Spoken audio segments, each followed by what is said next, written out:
Hey, Rain here. Today is yet again another build showcase, and it's Pride. Today I'm going to show you 3 builds, so let us immediately start. The first build is the Influence build. Let's start with the mods. We're going to use Condition Overload for melee damage per status type. This is mandatory, raw damage, prime reach for range, mandatory range, Blood Rush and Weeping Wounds for stat chance to kill chance per call multiplier. These guys are always mandatory, they give you a massive boost. Shocking Touch for electricity, you need electricity for influence. Berserker's Fury for attack speed, you need attack speed.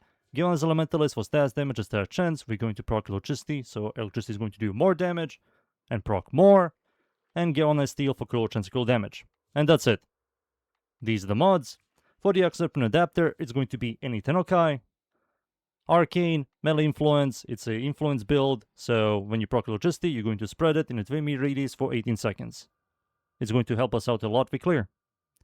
That's the Arcane. The passive, when you do a normal slam or heavy slam, it gives you 50% stat chance per enemy hit for 10 seconds, stacks up 10 times. That's 150% stat chance. It's fine. It's good. That's the passive. Now for the stats, the attack speed is good, range is good, combat duration is good, follow through is horrible, riven display is horrible, critical chance isn't the greatest, critical damage is average, stat chance is good, and total damage is good. Overall, the stats are whatever. These are the stats, passive, mods, arcane, and now for the second build.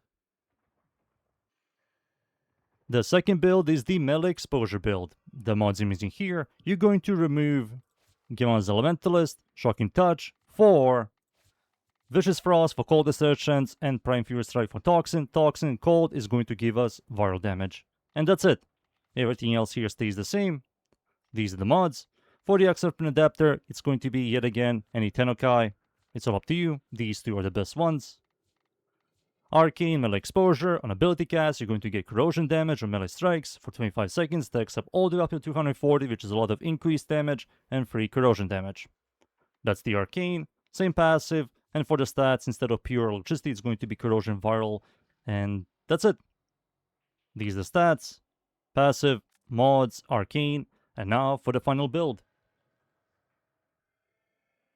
The final build is the melee Afflictions build. This build is going to use melee Afflictions. We're going to focus on heavy tech slams. We're going to use Seismic Wave, Gillen's Reflect. We have gas damage. When you flung or knock down enemies, you're going to proc 6 additional stacks of gas. And this is going to annihilate enemies. It's going to help us out a lot with clear and overall DPS. But yeah, this is a heavy slam build. These are the mods. Arcane. For the Acolyte and Adapter is going to be Dispatch Overdrive for movement speed every time you do a heavy attack. Same passive. And here are the stats. Stats, passive, mods, arcane. And now it's time for me to show you these 3 builds against the units. Alright, let's start. This is the first build. I'm going to spawn level 205 Steel Path or Kimberly Group dudes. No buffs armor strip. First things first, we need to get some stacks. So to get the passive, you're just going to jump into the air, do a normal slam, and here's the passive. 150% stat chance. You can easily refresh this. As you can see, it's nice.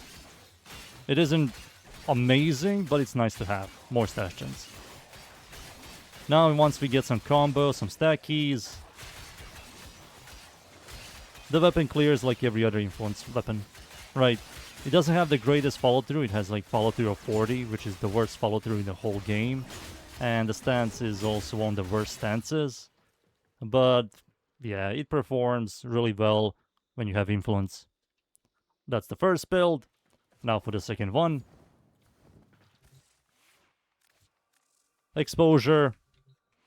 Respawn these dudes. No buffs armor strip. We're going to spam abilities to get melee exposure. There it is.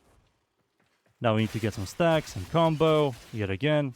You won't be doing much at the beginning. 1, 2. There we go. If you see like a yellow, orange, or red crit that is below 1000, that's the follow through. The weapon definitely went through multiple enemies and the final enemy took like no damage. But yeah, it functions like every other melee weapon. Nothing special. Jump, slam, get the passive. if you remember. But yeah, that's the second build. Now for the final one. Afflictions. There it is. Respawn these dudes. We need to get some stacks. The way this build works, you're going to jump into the air, look down, press the L-fire button and middle mouse to do a heavy attack slam. You're going to flung enemies. You're going to proc gas. It's going to annihilate enemies. And to me, I will rather use this build over the other two. Respawn. Heavy slam. Boom. Everything is pretty much dead. Yep. This guy is somehow alive. And there's one guy over here. No gas stick. You need the gas stick. Without the gas stick, you won't be doing much. You need the gas damage. One more time. You do have a really high chance to proc gas. You have the passive that gives you stat chance, high stat chance base, and stat chance mods. But yeah, once you have a very good odds of gas sticks, you can see it annihilates everything here. But yeah, there we go. Those are 3 builds. Now it's time for me to show you this build against the Steel Path enemies. So, let's go. And we're in. I'm up against the Corrupted Enemies Mod Survival Steel Path. Going to show you this build, the Afflictions build. No buffs, no need. Let's talk about Pride a little bit. It's a heavy scythe. Heavy scythes have one of the worst stances in the whole game. That still didn't get any changes. It has the worst follow through in the whole game, 40%. No changes at all. And for a brand new weapon, it didn't bring anything new. It's not unique, no interesting interactions with different systems or mods. No interesting ideas. It functions like every other melee weapon in this game with whatever stats, outdated follow through, and outdated stance. A downgrade. There's no point of using this over some melee weapons that are 5+ years old. And we do have melee weapons that are over 5+ years old, that have better stance than this, that has better follow through, and overall damage. There's no point of downgrading. If you want a heavy scythe, I would recommend Tali's Incarnon. It's the best heavy scythe in this game. But if you want a unique heavy scythe, I would recommend Corfell. Those two are much better than this. Influence, exposure, raw damage, adding all these buffs, you will do a lot more with Tali's and Corfell than this. There's no point to downgrade. Pride sucks. I will not recommend. Let's wait for the Eki Boy now. Eki Boy is here. I'm going to use some buffs. You cannot flong Eki Boys. You just can't. I'll armor strip him as well. He's below me. 1, 2, there we go. Jump. Boom. And boom. And boom. There we go. Beautiful. That's the Eki Boy. I believe you guys seen enough. Time for me to leave, boys. And be right back. And there we go. Pride sucks.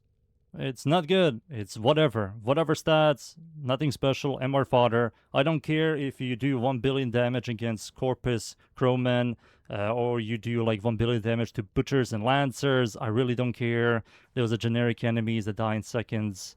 I care about something that is tankier than those dudes. If you were to fight something that has multi-layer DR, status immunity, crowd control immunity, DA resistance, this weapon will blow ass. There's no point to using this. We have better melee weapons that are much older than this, perform much better, achieve better results than this garbage. I will not recommend. That's the weapon and the builds. I hope you guys somehow enjoyed the builds. Leave a like and sub, and of course, see you all next time. Thank you. Goodbye.